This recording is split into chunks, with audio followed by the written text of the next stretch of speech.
Nako, sinuplak, sinupalpal itong si Auntie Claire ng Net25 on air, no?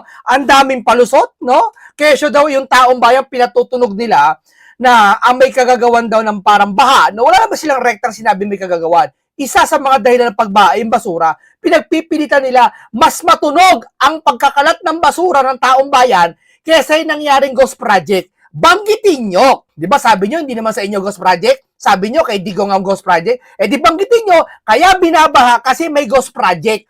Napakawalang yung mga politiko na to. Dapat ganon. Hindi yung taong bayang pambabalingan nyo. Oo, may kakulungan ng taong bayan. Napakarami. Dahil una-una, yung pagkatapon ng basura, walang disiplina yung mga tao. Pero hindi yung sapat na sasabihin mo ngayon sa panahon ngayon, sisisihin mo sila kung kailan nagkaroon ng basura, saka sisisihin mo. Eh anong ginawa nyo mga nakaraan? Ba't di nyo ini-implement? Ha? Kasalanan pa rin ba ng taong bayan nyo? Ang tao, tandaan nyo, lahat, maraming taong bayan. Pag sinabing taong bayan, andyan yung mga nagkakalat, andyan yung mga hindi nagkakalat. No? Yung mga hindi nagkakalat, wala ka ng problema doon. Yung mga nagkakalat, anong gagawin mo? E di educate mo sila or lagyan mo sila ng tax o lagyan mo sila ng parusa o ano man na dyan sa lugar mo, gawin. Dapat may kamay kayong bakal. Pag sinabing kamay na bakal naman, di mo naman gugurgurin eh. Yeah? Pag sasetaan mo, may tinik yung dila nyo.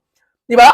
Pag salitaan nyo, hindi yung ganito. Pagdating ng huli, nagkaulan na, kaya nagkabahaan eh. Taong bayan ang sisisihin nyo. Di ba? Makikiramdam kayo kung sino sisisihin nyo. Nakita nyo, maraming basura. Eh, yung nakaraan eh, bumaha, wala pa masyadong basura. Nung bumaha nakaraan, mga kababayan, hindi pa lumalabas yung basura. No? Kasi ang basura, lumalabas lang yan pag sobrang lakas na ng ulan na sunod-sunod, ha, umaapaw na yung mga estero talaga, doon lalabas yung mga basura. Pero yung mga nakaraan, baha-baha pa lang, hindi pa lumalabas yung basura. Hindi nyo pa sisisi yung taong bayan, nananahimik kayo. Eh ngayon, lumabas yung basura, sisisihin yung taong bayan. Nakahanap kayo ng dahilan, nakahanap kayo ng rason para isisi sa taong bayan yung kalahati na nangyayari ngayon. Hindi. Huwag nyo sisisihin ng taong bayan. Yung mga nagkakalat, hindi. Di ba? Una-una sa panahon Tatay Digong, naiwasan yan eh. Di ba? At saka ako, sige, palagay natin palpak ang Tatay Digong, palpak lahat. Hindi nyo ba kayang gawa ng paraan niya? Ha? Kung kailan binak, sa kayo magkukumahog? Ha? So, sabi pa ni Bongit, no? Dati daw hanggang leeg yung baha, ngayon hanggang tuhod daw. Sir, hindi dito pinag-uusapan kung hanggang saan yung level ng baha. Sir, ang pinag-uusapan dito, baha. Kahit yan hanggang bukong-bukong lang, pag yan baha, ha? Ibig sabihin, nagkokos yan ng mga sakit. No, hindi lang leptospirosis, napakaraming sakit ang pwedeng makos diyan. At abala yan sa lahat ng tatrabaho sa ekonomiya, babagal. No? Huwag mo sasabihin na, dati hanggang leg, ngayon hanggang tuhod lang. Gano'n ka kasigurado? Kaya hanggang tuhod lang yung baha. Kasi alam nyo bakit? Yung ulan pahinto-hinto. Tama, mali. Ha? Hindi katulad ng mga nakaraan, dire-diretsong ulan. At wag ka, patikim pa lang yan ng bagyo. Patikim pa lang yan dahil August pa lang ngayon. Ang totoong bagyuhan talaga, i-research nyo, November hanggang October, November. Yan totoong tag-ulan talaga. Ngayon, patikim pa lang yan. At yung ulan napapansin nyo, lumalakas, isang oras na malakas, tigil. 30 minutes na malakas, tigil. Eh, syempre, hanggang tuhod lang yung baha. Di ba? Pero pagdating ng October, dire-diretso ang baha, dire-diretso ang ulan niya malakas. Tatlong oras na dire-diretso. Yun, hanggang leeg yun. Baka hanggang bubong pa. Kaya, porkit naglinis lang kayo, ganyan na, nagyayabang na kayo, tapos pag yung kalat, isisisi nyo sa taong bayan, mali. Huwag kayo magyabang. Dahil yan, patikim pa ng ulan yan. Pero ito ngayon, alam nyo na. Alam nyo na kung ba't nag-rally ang INC. Ha? Bakit ba ang INC paulit-ulit na nagrarally? Ano ba napapala nila? Si Marcoleta nakasuhan, wala naman silang ginawa. Hindi naman kasi sila nagrally para hindi makulong si Marcoleta eh. Hindi naman sila nagrally para papabain si BBM eh. Nagrally sila para ipaalam sa inyo na mayroong investigasyon na dapat imbestigahan kasi malapit na naman ang tag-ulan, mauulit na naman, paulit-ulit na lang nangyayari. Ngayon, nauulit ba nangyayari? Nauulit na! August pa lang, nagreklamo na kayo. Dami nyo ng palusot. August pa lang yan, ha? Ano ngayon? Kalagitnaan pa ng August. Katapusan pa. September pa, October pa. Yari na. Hindi naalala niyo yung rally ng INC. Tama pala. Alam mo marami akong nakausap na biktima ng baha. Ha? hinahanap nila ngayon yung rally ng INC. Alam mo sagot nila, buti pala tama pala INC, no? Oh, tama pala yung ginawa ng rally ng INC kaya pala sila nag-rally. Kasi dati akala namin walang kinalaman yung rally nila eh. Kasi biruin mo halos araw-araw rally sila tapos sa linggo parang magbabadya na naman ng rally. Para saan ba yung rally? Wala naman nangyayari. Hindi, yung kasi pagpapaalala, di ba? Walang pinagkaiba yan doon sa isang tao na sasalita sa'yo, malapit na naman ang baha, Junior, kumilos ka na, mag-imbestiga ka na para may mapanagot na, call up yon, di ba?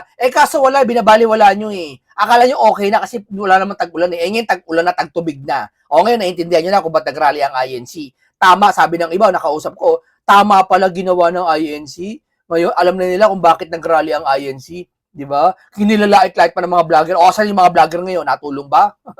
Nagbablog lang kayo. Tumulong kayo. Saan kayo makakatulong? Saan kayong paraan makakatulong? Magbigay ng pera? Hindi na, kahit huwag na kayo magbigay ng pera. Di ba? Yun na lang magsalita kayo sa kanila. I-call up nyo sila. Na paano na? Asa na ang investigasyon? Ba't wala nangyayari? Asa ng big fish? Sino managot? Bakit? Kasi paulit-ulit ang recycle kapag walang mananagot. Kung ano nangyari noong 2024 na ginawa mo ngayon, wala rin mangyayari, yun pa rin ang mangyayari sa gagawin sa 2027. Tandaan mo yan. Totoong kasabihan niya. Kung ano ginawa mo noong karaan, na gagawin mo pa rin ngayon, walang mangyayari sa gagawin mo sa 2027. Kailangan yung ginawa mo noon at ginawa mo ngayon magkaiba. Ano yon? Kung noon dati natuklasan mo yung flood control, ngayon hindi lang. Kailangan mapanagot mo, may makulong ka ng big fish, no? Alam niya naman natin kung sino eh, di ba? Yun yung sinasabi na ibang-iba na. Di ba? Ay hindi eh. Di ba? Ngayon naalala niyo na. O ba kaanya ba't nag-rally ang INC abala sa kalsada? Abala? Sino abala ngayon? Eto, hindi ba to abala? Hindi ba to abala mga kamunte? Eto, tatatignan na. Hindi ba to abala? Ito, nangyari? Munting ka naman, di naman sa kalsada yan eh. Sa ilog yan, di abala eh. Hindi talaga? Hindi talaga abala to? Eto, pag ito, gagawin daw kuryente, sabi ni Bibi. Sabi niya, ito naalala ko lang bigla, gagawin anyang kuryente ang basura sa mga waste, parang Diyos ko, nangangarap ka na naman, gawin mo muna yung maliit na bagay bago yung malaking bagay. Nakita mo naman to, nangako ka naman. Nakaraan, kausap mo si Vince. Noong nakaraan taon, sabi mo, sa loob ng isang taon, sabi mo, hindi na uulan, hindi na babaha. Ngayon, baha na. Asan yung sinabi mo? Ngayon, gagawin mo na naman to. Unahin mo muna yung rocket na nasa Kalawakan bago ito. Sa bagay, ito nga, di magawa yung rocket pa kaya. Di ba? Nandito nga sa lupa, di magawa yan eh. No? Alam mo, marami kang i-implement dyan na madali lang, na masumunod yung mga tao. Dapat kamay na bakal, kamay na boses. Ay yung bakal na boses. Hindi yung, huwag kayong magkakalat tumulong kayo sa gobyerno. Hindi ganon. Sabi niya ng Biblia, sawayin mo na may kabagsikan sila. Saan? Sa tono lang? Hindi sa tono ng pananalita. May kabagsikan ang paragraph ng salita mo. Di ba? May bangis. May takot. Di ba? Ikaw, sawayin mo. Stoy, huwag kang magtapon ng basura dyan.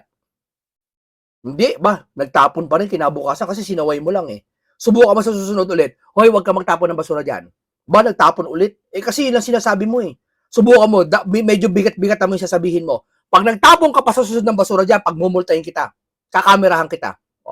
Medyo gano'n na, no? Medyo may tapang na. Dapat gano'n. Lalo na kung leader ka. Tama, mali. Tingnan mo. Ngayon lang ako nakakita ng dagat basura. Ang huli ko nakita to kay Pinoy eh. Sa panahon ni Pinoy nakita ko, pero mas konti yung kay Pinoy. Hindi ganito karami. No? Ayan, grabe, dagat ng basura. No? Tapos kukumpara nyo sa rally ng INC. Sige nga, ito. Alam nyo gano'ng kakapal yan? Ang kapal ng basura na yan. Hindi nakalutang. Ang kapal niyan, ganyan kakapal, Mula dyan sa ibabaw ng tubig, ganyan kakapal.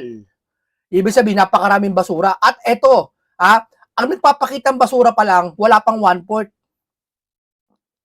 Bakit? Nandun pa sa ilalim ng tubig yung basura. Di ba? Kasi iba diyan napuno ng tubig, lumubog na. Di ba? Ang lumutang lang yung mga plastic. Pero yung ibang basura, yung mga gulong, mga ano, napakadami, mga refrigerator, mga sopa, hindi naman lumulutang yung iba doon nakalubog yun Ganong karami basura dyan. Apektado ba ang tao? Abala ba ang tao? Oo, syempre. Ano nangyayari? Baha nga Tapos may ghost project pa. Tapos nagrally ang INC tungkol sa flood control. Ayaw nyo? Galit kayo? O ngayon, naintindihan nyo na ba't nagrally ang INC? Kita mo yan? Kakaunti pa lang yan. Pag tinanggal mo ngayon yan at nagbaha ulit sa susunod, napakarami ulit yan. Maniwala ka sa akin. Kasi ang pagbabaha kasi, inaagos yan. Inaagos yan. Marami pa sa lugar ko, merong ganyan. Pero nililinis nila. Kasalanan din ng tao yan kung ba't nagkaganyan. Pero dapat gumawa kayo ng paraan para hindi na maulit yan. Di ba? Ayaw nyo ang lalambot nyo, lalamnya nyo ayan, ang dami kita mo. Grabe yan yung mga kababayan. Dami yan. Ito, sinisip-sip. Natawa ako sinisip-sip yung tubig. Ang dami Grabe yan mga kababayan. Dami yan. Hindi pangkaraniwan yan. Ang babantayan nyo dyan mga kababayan, yung mga product ng bote. Halimbawa, yung product ng bote, napapansin nyo to, mas maraming dilaw na bote Ano ibig sabihin ba't may dilaw? Baka isang product lang yan. Bantayan nyo kung sinong product yan. Yeah? Bantayan nyo. Sige, yan Baka may pabrika rin natatapon din. Yung mga empleyado ng pabrika, ang pabrika, pag ang empleyado nasa 1,000. Baka may ilog na katabi ng pabrika, doon tatatapon lahat ng mga empleyado. Bantayan nyo rin yun, sitahin nyo rin yun. May ganyan, ha? Ayan, Tamo. Hanggang ilalim mo, may mga kahoy-kahoy, Grabe, Kita nyo? Yan, sabihin ko sa inyo, mga kababayan, ha? Hindi yan kasalanan ng tao yan, pero totally, overall, hindi yan kasalanan ng tao. Ang sisi niyan sa administrasyon, kasi kayo ang nagpapa-implement. Yayabang nyo nakaraan, di ba? Ayaw nyo ng rally ng INC. Ang gusto nga ng INC, imbestigahan na yan, di ba? Ayaw, wala pa. Baliwala, nakatuto kayo sa impeachment, di ba? Yan, tutukan nyo ngayon. Ito, Net25, sinoplak si Auntie Claire, no? Balikan niya natin yung sinabi ni Auntie Claire, pero painggan muna natin tong reporter ng Net25 na si Jen at si Nelson. Ito, Nelson. Ako naman, sana yung pumping station nyo po, sapagkat kung gaano kahaba ang hose, patakbuhin nyo doon sa padalhin nyo sa mga dam. Di ba? Para yung tubig, baha, ay hindi po nasasayang, lalo po doon sa Angat Dam ba yan? Yun lang yan sa dam kasi puno na Yung Angat Dam, ang kulang na kulang pa rin daw, Nelson. 10 talampakan pa ang kailangan para masapatan yung tubig sa Angat Dam. Yan. Ito na raw. Sige nga po, iparinig natin ang binanggit ni Auntie Claire kahapon ito, no? Sige nga po, Ante. Ayon sa mga residente, kapansin-pansin ang mabilis na paghupa ng tubig. Kung noon ay hanggang tuhod ng baha. Ulitin natin yan. Ito daw kapansin-pansin ang bilis ng paghupa ng tubig. Ikaw naman, Ngayon ay halos hindi na... Nag-aalatsamba siya. Na napansin nila, kapansin-pansin ang ginamit niyang words Kapansin-pansin. Dapat umpisa pa lang sinabi mo na yan. Para yung mga tao, alam namin kung talaga kumikilos kayo. Hindi, hinintay nyo lang talaga Ay, kapansin-pansin huminto na yung tubig Parang bumabaw na yung tubig kaagad Hindi ganoon. Ang ulan ma'am, pahinto-hinto kasi. Mamaya, isang oras walang ulan, isang oras bubuhos ang ulan. Ganoon ang ulan. Ibang klase ang ulan ngayon. Ito lang linggo na to. Pero sa susunod na buwan, hindi natin alam kung dire-diretso na naman ang ulan. Doon namin kayo hahatulan. Ipapacheck talaga kayo ng ulan kung talaga may ginawa tong gobyernong ito. Umaabot sa gutter ang tubig. Dahil sa nakita na agarang resulta, epek na rin ito sa kampanya ng pamahalaan kontra baha. Wala! May kontrabaha ba kayo naman? Niloloko mo naman kami, Auntie Claire. Pansin-pansin ang mabilis na humupa ang tubig baha, silang bahagi ng Navotas, Valenzuela, Manila at G. Araneta Avenue at E. Rodriguez na dati ay palaging lubog sa tubig. Sabi niya dito, mabilis humupa. Pero tanong, binabaha pa rin. Bakit binabaha pa rin? Huwag mo sabihin katabi ng dam o katabi ng ilog. Hindi naman yun. No? Yun yung mga ghost project. Wag yung patunugin sa amin na kaya binabaha dahil hindi dahil sa ghost project, kundi dahil sa basura. No. Dahil sa ghost project na nawala, imbis na ilagay doon, itapal doon isang malaking pader para hindi umapaw, wala. At dati hanggang tuhod, ngayon hindi paabot ng gutter. Oho. Pero kanina umaga, si Pangulong Bongbong Marcos, ang sabi naman niya, Eto, matatawa kayo sa sinabi ng Pangulo. Talaga makikita mo talaga, medyo iba eh. dati hanggang dibdib, ngayon hanggang tuhod. Nagyabang pa. Dati hanggang dibdib daw, ngayon hanggang tuhod na. Walang pinagkaiba doon sa kwento ng isang mamamangka. Nakita nalunod na munti ka na malunod. Bakit? Kasi akala ko yung tubig hanggang hanggang dibdib lang eh. Oo, hanggang dibdib lang eh. Pag kaya ko naman, yung pala, lagpas ulo na yung baha, na muntik na siya malunod. Bakit? Ano ba pinagbatayan mo? Ano ba pinagbatayan mo? Bakit sabi mo hanggang tuhod lang?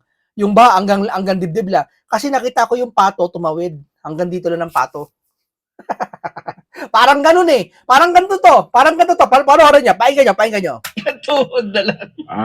Baka naman depende sa lugar niya yung kinaroonan nila. Ang sabi nga ng mga tao, hindi kasi ang baha, depende kung saan ka nakatungtong. Yeah. Ayun na nga. Ako, totoo naman yun. Depende sa tao, yak. Halimbawa, ako matangkad akong tao. Yung hanggang tuhod sa'yo, hanggang ano ko lang, medyo binti lang, medyo lang. 'Di ba? Meron naman na, halimbawa, teenager, bata pa, hanggang bewang hanggang sa hita niya, sa'yo naman hanggang tuhod. May ganon. Kaya mo sabihin hanggang tuhod na lang. Sa'yo siguro hanggang tuhod. Paano sa iba? 'Di ba? Ano ba kalimitan nakatira sa mga mahihirap? 'Di ba yung mga bata? O sabi mo hanggang tuhod ng mga bata? Mag-isip-isip ka nga ng sasabihin mo. Huwag kayaan niya dati hanggang dibdib, hanggang tuhod na lang. May package, may good news pang konti. Di ba? Pero hindi, sa akin yan kasi, Kasi yung napunta ko hanggang bana, kasi nakaluhod yung mga tao. Kabo na galing. Pero ito tayo, hanggang tuhod na. Paano pala kung dumaan niya si Joe Berry? Yung artistang magaling na si Joe Berry. Kailan yan? Yung maliit na babae. Paano kung dumaan pala si Joe Berry dyan? Hanggang tuhod lang ngayon. Kau naman, no? Yung kanina naman, yung sa pagbisita ng Pangulo sa Las Piñas, Sige nga. anong nakita niya doon at ano ang kanyang nasabi? Sige nga po. Morning everyone. Andito ngayon tayo sa Las Piñas. Tinitignan natin ang effect ng naging malakas na ulan sa nakaraang ilang araw. At mabuti naman, tama naman dahil sa binigay kong instruction sa DPWH patuloy yung dredging na ginagawa. Ay mukhang nagkaroon naman ng epekto hindi Diyos ko, ngayon pa lang kayo kikilos kung kailan binaha. Yung ginagawa ng mga yan, yung wala pang baha. Kayo naman talaga. Oh. Yan lang ba? Yan lang ba? Ano yan? Anong project yan? Yung empleyado ng DPWH o ng lahat ng uutusan nyo para hukayin yung lupa at tanggalin yung mga basura sa drainage? Yun na ba yun? Yun na yung flood control? Yun na ba yung trabaho? Sinapasahuran talaga yung mga yan. Normal yan eh. Nasaan yung bilyon-bilyon na project? Yan ba yun? Walis tingting sa kapala lang ang katapat? Yun ba yung bilyon-bilyon na ginastos namin na pinupondo nyo dyan? Nasaan na? Gusto namin makakita ng talagang bilyon ng halaga na talagang ginawa. Hanggang ngayon wala kami nakikita eh. Ilang beses na yan eh. Bilyon. Asan yung bilyon? Yun nga lang, isang tao maglabas ng 2 milyon eh. Malaking bagay na sa baha yun eh. Kami wala kami nakikita. Kapote, walis, pala, naguhukay, sinisip-sip ng machine. Yung magkano isang machine na yun? Sa tansya ko, yung machine na yun, nasa ano yun eh. Nasa siguro mga 1 milyon lang yun. O wala pa. Kulang-kulang. Kasi yung generator, nasa ano ngayon eh. 400,000 yung malaking generator eh. Yung sumisip-sip ng baha, magkano yun? Baka nasa 800,000 yun. 800,000 lang yun kumpara sa budget, bilyon. Yun lang ba ipapakita nyo sa amin? Yung bilyon na budget na yun? Yun na yun? Asa na? Nagwawalis kayo? Nagkakalkal ng drainage? Bubuksan yung kanal? Bubuksan, kakalkalin, tatanggalin ang dumi. Yun na yun? Normal na nasahod yun sa sa gobyerno eh. Nasahod yung mga nagbubukas ng kanal eh. Nasa na? Asa na yung mga project na malaki? hindi ganun kalala ang pagbaba, medyo nabawasan. Dati hanggang dibdib umaabot. Ngayon wala pa, hindi na hanggang Grabe. Dati hanggang leg daw, ngayon hanggang dibdib, ngayon hanggang tuhod na. So baha pa rin. Mr. Pangulo, hindi pinag-uusapan dito kung hanggang saan. Ang pinag-uusapan dito ay baha, Mister. Hindi ko hanggang saan. Yung hanggang tuhod, may possible na hanggang leg yun, umabot. Depende po sa ulan na malakas yun. Depende po sa nakurakot ng mga politiko yun. Ha? Sabi ko nga, ang ulan, bugso-bugso lang, kaya hindi umaabot hanggang leeg. Sa September, tignan mo, gusto makakita, umaabot hanggang leeg. O, sa October, tignan mo. No? Huwag yung sasabihin na umapaw lang yung mga ilog kaya binaha. No! Kasi nung araw po, wala namang ganyan. No? Nung araw po kasi, may mga project na nagagawa, nasira, tapos, itong pagdating ng 2025, ginawa ng project ng flood control, pero wala pala ghost. Kaya hindi masalo yung flood control kasi ghost nga, kaluluwa na lang. Hindi masalo, gusto man saluhin ng kaluluwa yung flood, kaso ghost lang sila. Hindi nila mahawakan yung baha. Magkulang pa sa tuhod ang baha. At so effective naman ang ating ginagawa. Ngunit alam naman natin, kulang pa rin yan. Marami pa rin tayong kailangan gawin. Dahil itong halimbawa sa dredging, ngayon lang tayo nagde-dredge ulit na tinigil, nag-moratorium sa dredging for 12 years. So 12 years walang dredging. Kaya pababaw ng pababaw yung mga ilog natin, yung mga spillway natin. Speaking of spillway, ay kailangan na talaga natin tapusin yung spillway dito sa Las Piñas para may labasan yung tubig. At matagal nang natigil yung planong yan. That plan has been in the works for, I don't know, more than 10 years. Pero for some whatever reason, hindi natin nabuo. At ngayon, Sabi ngayon ka lang bubuo, kasi pag upo mo ng 2022, hindi mo ginawa yan. kailangan gagawin na natin. So I've given instructions to Secretary Vince na tignan na muna natin, balikan Bisa, sana yung mura mo, ba't di ka nagmumura? natin ang mga plano, tignan natin kung may kailangan palitan, but whatever it is, kung anong kailangan gawin, kailangan buo tapusin na natin, ilagay na natin yung spillway. Malaking bagay yan para sa pagbabaha ng NCR. Ang isa pang issue na nakita natin na nangyari ay yung nagbabaan yung sa Parañaque lalo ay yung nagbabaan ng ang basura. Nakita ninyo yung mga picture na punong-puno yung kanal, punong-puno ng basura na hindi naman galing sa Parañaque, galing sa ibang lugar yon. Kahit na, ikaw naman, baha pa rin yung Pilipinas dahil sa basura. Kulang sa implementasyon. Kayo naman, Hindi ba? Pag may kriminal ba, pag maraming kriminal, sino sisisihin mo, Pilipino? Sino sisisihin? Siyempre yung gobyerno. Kasi may nakita kami isang gobyerno kasi na naupo kung saan natatakot yung mga kriminal. Yun yung mga Duterte. Di ba? Nakita namin sa panahon na yun, kaya inang hinahanap namin ngayon. Pero dahil nabuksan na yung ating mga kanal, doon napasok, nasabayan pa ng high tide, kaya naipit yung mga basura doon. Kaya nananawagan kami sa lahat ng involved, ang ating mga local government unit, ang ating lahat ng mamamayang Pilipino, mag-ingat po kayo dahil ang laking pinsala. Nananawagan din kami, buong bayan, sir. Nananawagan kami, imbestigahan yung flood control. Nagmamakaawa na kami, hanggang ngayon wala. Na imbestiga na. Asan yung blue ribbon? Ba't walang kwenta na yung blue ribbon ngayon? Ngayon mananawagan kayo sa amin. Nangyayari kapag yung basura natin ay hindi maganda ang pagtapon at kung saan na lang nilalagay. Kami naman dito. Tamo? Kailangan na maigpit na salita, hindi yung tumulong kayo. Ang isang anak, sir, ito lang sabihin ko siya, magulang sa anak, anak, mag-aral ka na pagtapos niyan. Ba, yung anak ayaw sumunod. Kasi gusto na magulang mag-aral mabuti yung anak Tinuturuan talaga ng isang magulang ang anak para mag-aral pag galing sa eskwela. Anak, may assignment ka ba? Gawin mo na. Tama na, tigil mo muna yung cellphone mo, gawin mo na. Ba, ayaw sumunod kasi may mahinahon O, sa susunod gawin mo na yung assignment mo Ayaw pa rin hanggang sa nakatulog na, hindi nakagawa ng assignment. 'Di ba? Kasi masyadong mabait yung magulang Pero kung halimbawa sabi ng magulang, itigil mo yan, patay yung cellphone, patay akin yung cellphone. Gumawa ka naman ng assignment mo. Hindi mo siya pagmamalupitan, pero pagbabawalan mo siya. meron kang ginawa na para sa gumawa ng assignment. Aba, ikabubuti nila yun. Ikabubuti ng isang estudyante yun. Ako, dumaan ako sa ganun eh. Dumaan ako sa ganung estudyante na una lola ko nag-alaga sa akin, sabi sa akin, no?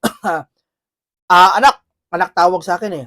Tigil mo na yan, huwag ka na mag-computer. Uso pa kasi family computer dati. Aba, hindi ako sumusunod. Anak, tigil mo na yan. Ang ginawa ng lola ko, tinago yung family computer eh. Tapos yung TV, hindi masyadong nanonood ng TV, itinalikod yung TV. Eh di ba TV nung araw malaki, mga malaking likod eh. Ngayon kasi flat screen eh. Dati malalaking likod eh. Eh pag tinalikod mo yun, mahirap ibalik yun eh pag walang katulong eh. Eh bata pa ako, hindi ko kayang pihitin yung pabalik. Hindi ako makanood ng TV rin eh. Hindi rin ako makapag-computer eh. Pinagigpitan ako eh. Yung pala, maganda pala resulta nun. Oo. After mga 1 year, 2 years, 3 years, 5 years, natuto ko sa eskwelahan. Kung hindi pala dahil sa pagbabawal ng lola ko, wala ako, hindi ako natutunan sa eskwela. Hindi bagsak-bagsak ako sa subject ko, sa subject ko, 'di ba? Yun ang gawin mo, Mr. Pangulo. Hindi yung sasabihin natin na huwag kayo magtapon ng basura. Kailangan ng bangis na pananalita. Di ho ba? Huwag ka magtapon. Pag nagtapon kayo sa susunod, ipakukulong namin kayo. Paano ba ganun? Arestoin namin kayo, mabigat ang kaso dyan. Pagmumultay namin kayo, may CCTV na. Di ba? Mabangis na salita. Mabangis na pangungusap. Na hindi ka naman nagbabanta, syempre. Warning! Ayun, Nelson. Oh. Eh baka nga naman kasi hindi na sabi ni Auntie Claire, yung Las Piñas. Di ba sabi niya kasi Malabon, Botas, Maynila. Sa Las Piñas siguro dati hanggang leeg. Ngayon hanggang tuhod na lang. Di ba? Pero ako dyan sana, hindi, wala kasi nag-a-advise eh. Oo. Pagka ganyan kasi may mga disaster, wag mo nang i-measure. Unless tinignan mo lahat. Ayun. Yes. Kasi siyempre yung, anong pakiramdam din nung ang bubong mo ay wala hanggang tubig, di ba? Hanggang kisa niya hanggang tubig. Sabi nga nila eh, masunugan ka na, huwag ka lang bahain. Di ba sabi ng iba, manakawang ka na, huwag ka lang masunugan. Kasi pag nanakawang ka, konti lang, may matitira eh. Eh pag nasunugan ka, wala, ubus lahat eh. Eh pero iba naman, masunugan ka na, huwag ka lang mabaha. Dahil pag baha, patimuhon eh, tangay eh. Diba? O hindi mo na alam kung saan yung bahay mo, pati bahay mo, tangay na eh. Diba? Alon lahat, pati bahay mo eh. Wala ka ng lupa. Diba? It's nyo. Gano'ng kasakit yun, tapos sabihin mo hanggang tuhod na lang. Sami. So malaki pa pala problema hanggang tuhod. Siyempre sasabihin mo, niloloko tayo nito. Hindi ba? Totoo. Ang tama ka doon hanggat maaari ka, may baha. So, sabihin nila may baha. Ang ginagawa kasi nilang projection, Pinapagaan yung sitwasyon, ipinapaunawa sa tao na magaan yung sitwasyon. Huwag ganon. Aminin nyo yung pagkakamali nyo. Administrasyon nyo yan. Inyo yan ngayon. Yan nangyayari na yan. Wala kayo dapat sisihin dyan. Kasi para lumalabas, sisisi yung taong bayan eh. Tapos kayo gumagawa ng solusyon. Hindi naman kayo. Magpasisi naman kayo kahit isang beses. Magpasisi kayo. Aminin nyo, kasalanan namin yan, pagkukulang namin yan. Ganun lang, gusto namin marinig sa inyo. Tutulong naman lahat yan eh. Aminin nyo pagkukulang nyo. Hindi eh. Sa bagay, kung sa maliit na bagay ayaw nyo gawin, ayaw nyo umamin eh. Sa malaki pa kaya. Sa malaking bagay nga, nagagawa nyo, maliit pa kaya. they are trying to minimize eh. No? Parang, napahupain, mababa lang ang baha. Parang paliitin. Para bang, hindi ganun, di ba? Totoo. Kasi, masisira yung credibility mo. Totoo. Kasi sabi niya hanggang tuhod lang, mababa na. Isa naman, hanggang leeg. Tapos mababa na lang hanggang tuhod. Pero diba? Tingnan mo naman yung pinakita natin kahapon, di ba? Grabe yun. Lagpas. Ay, grabe oh. Kita mo? Grabe basura na yan. Ilang toneladang basura yan. Bigat niyan, maniwala ka sa akin. Leeg ang tubig. Totoo. Diyan sa Paranaque. Sana Diyan tandaan sa Las Piñas. Bakit nanonood naman lagi sa atin ng mga taga-PCO eh. Kapag ka may baha po, huwag yun nang hanggang bewang, hanggang leeg, hanggang tuhod. Wala na masasabihin. Oo. Palusot kasi nila yon para pagaanin yung sitwasyon. Ay, wala yan. Malayo sa bituka yan. Nasugatan na yung paa, wasak na yung paa, sabihin, wala yan, malayo sa bituka yan. Natetano. Lumapit sa utak. Di ba? Kahit sabihin mo, kalmot lang yan ang pusa, kalmot na lang pusa, wala yan. Kalmot pa rin ang pusa yun. Magpapa-anti-rabies ka pa rin. Di ba? Yun lang, may baha po, mabilis sumupa. Parang ganito yun eh. Oo. Di ba? Mayroong tao na nasugatan. Yan, Oo. yan. Sabi Tama. mo, hindi, ano lang yan, kagat lang na nagabi. Gas-gas lang Eh, yan. siya yung nakaramdam eh, di Ayun ba? lang nga, oo. Siya yung naka-experience eh. Hindi mo Oo. pwedeng bawasan yun dahil nasaktan na yung tao eh. Totoo. Oo. Kasi yung ibang lugar sa inyo wala hanggang tuhod lang. Sa amin hanggang leeg. Ayun nga. Hanggang kisami mo ng bahay namin eh. Mami-miscount ka pa. Oo. Oo. Maganda dyan. Sabihin mo, ganito ang ginagawa natin. Yung ginagawa na lang siguro. Oo. Wag mo nang trying to parang pinapaliit mo yung parang problema eh. No? Oo. Saka gustuhan mo, hindi, ang baha ngayon. mas Umayos mabilis. na. O, gumaganda na. Oo. Kaya, Hayaan mo yung tao magsabi. yun. Oo. Totoo. Ayun, yung una, yung spillway, kung talagang magiging maganda yun. Ano ha? Kung magiging epektibo. Parang ano din yan yung mga pumping station na gumana at hindi gumana. Nag-spillway ka, pero kung hindi naman gumagana, tsaka kung ang problema mo dyan, Nelson, kung below sea level tayo, mataas ang level ng tubig, hindi, babalik lang yan, di ba? Ayun nga. Oo. Parang yung sugpungan ng yung Pasig River. Oo. Kapag ka mataas ang tubig sa tabang, pumupunta sa alat. Pero pag mataas ang tubig sa Manila Bay, yung alat naman pumupunta ng Manila Bay, ng Laguna de Bay. Di ba? Yun po ang ano dyan. Yun po ang dapat siguro ay masolusyonan. Matagal pala napahinto ang dredging operation, ano? Matagal daw eh. 12 years. Kasi di ba, nung panahon ni Pangulong Noynoy, Mm-mm. nag-dredge daw dyan sa may Laguna Lake, tapos doon din nilalagay doon sa kabila. Pero talagang kailangan, kasi ang Laguna Lake natin, silted na, puro burak na po yan eh. Dati nung nandyan ako nakatira, yung isang mahabang kawayan, Nelson, Oo. pag ibinaon mo na ganyan, lulubog na yung kawayan, Kulang pa. kulang pa. Ngayon, nagtusok ka ng banana cue stick. Okay na. Banana cue stick, pag tinusok mo, burak na kagad eh. Di ba? At saka ang nakukuha ngayon dyan, puro na yung janitor fish. Ay, nako. At saka wala na rin pagtatalo tungkol sa mga basura. Walang pagtatalo na kasalanan ng mga tao yan. Totoo, totoo. Pagtapon ng tapon eh.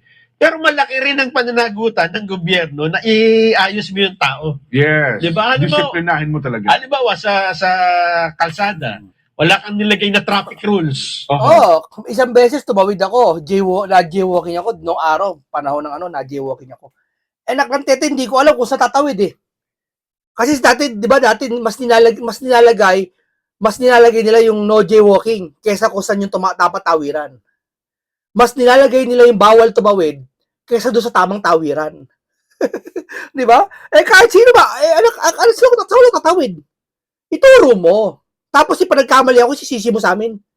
Ituro mo. Educate mo yung taong bayan. Pagbawalan mo. Agad maaari, warningan mo. Ito mangyayari pag nagtapon ka ng basura. Di ba?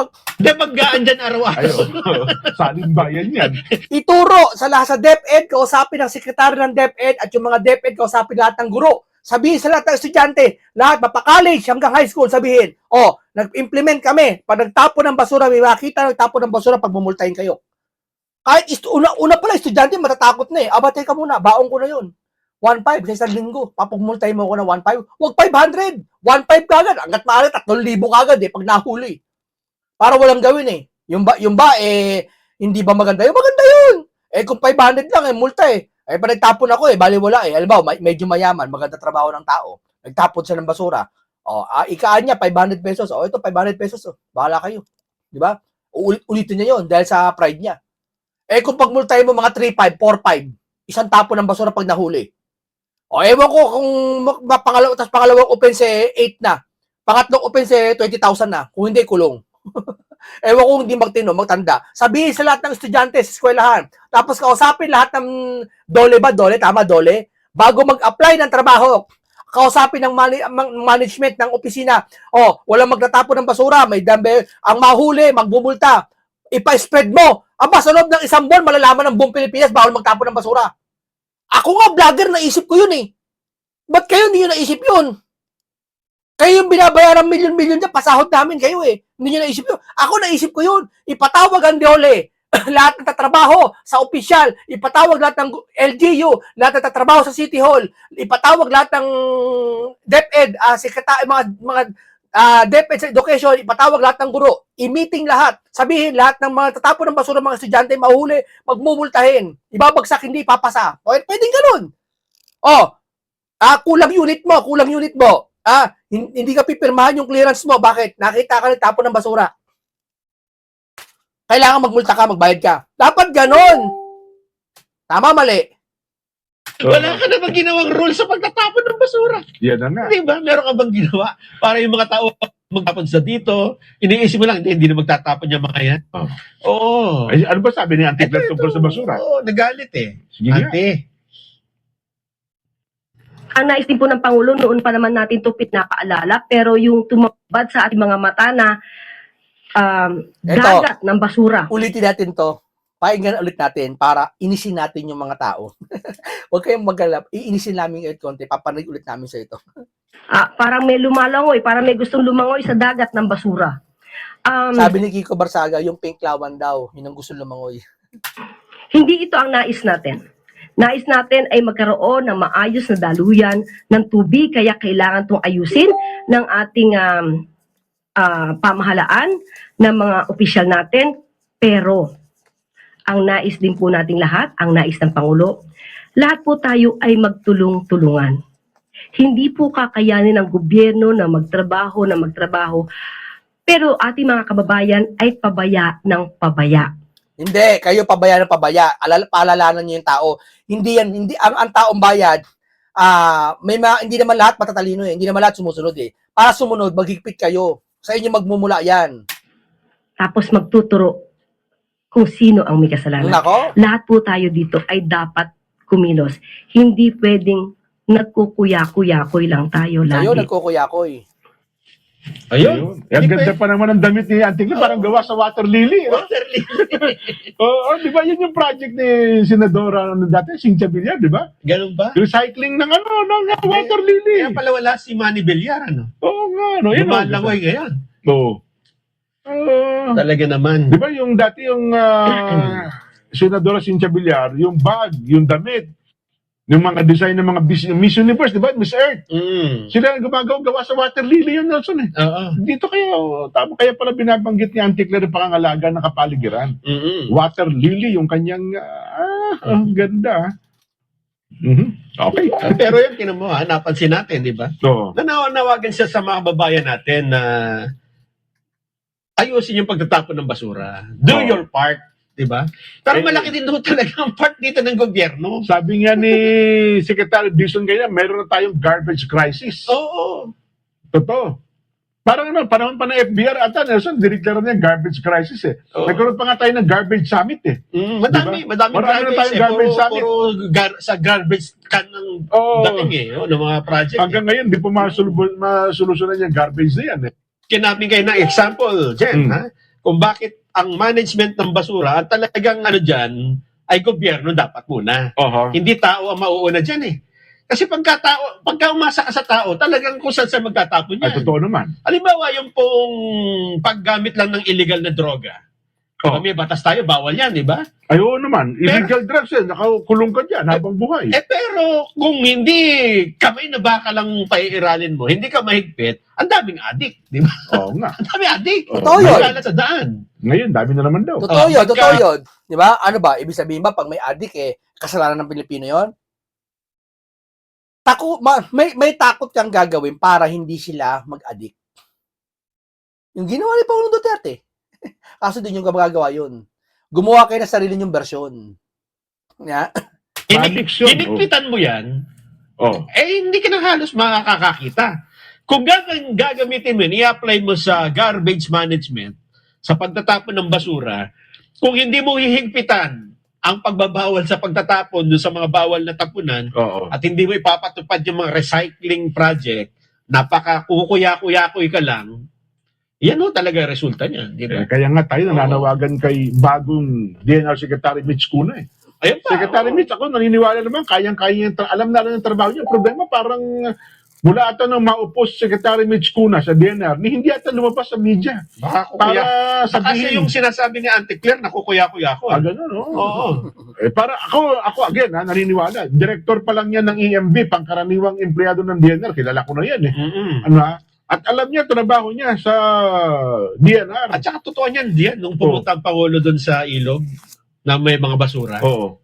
o kaya doon sa kung Parang saan wala pa, kang DNR secretary, no? dapat siya mismo nandun eh. Totoo. Kasi environment yan eh, di ba? Issue Oo. yan eh. Totoo. Sa mga flood, dapat nandun din siya eh. Oo. Asan siya?